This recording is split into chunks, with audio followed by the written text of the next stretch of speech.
Hi, it's me again with Corel Draw Tips and Tricks. Somebody's trying to do this to a photograph.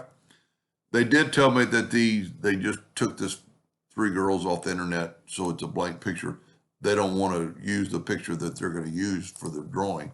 But they're using this clip art.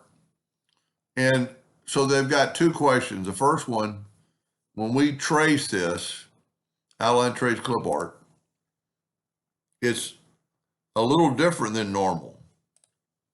What it does now is just has, this is the original, it just has this. And she can't figure out how to get to there and be a vector.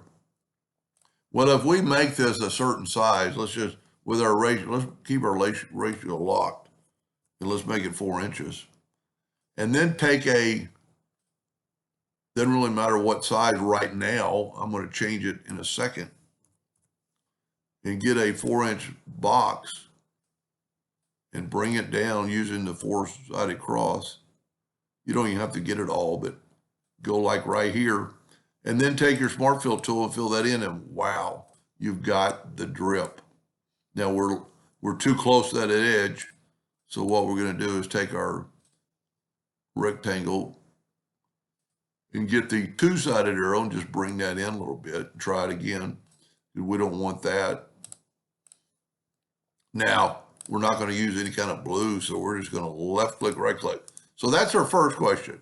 The second question is how to get this to do that.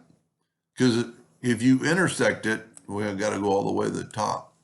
If you intersect it, it's going to cut this out. So what you want to do, first of all, you want to make sure it's all the way on the bottom to get the drip. And you'd want, you know what, we're going to try, let's try this.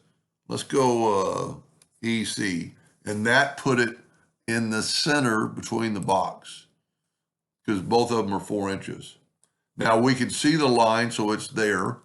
Let's change our nudge factor like 0.25, just a 1/4 inch. Well, let's grab this.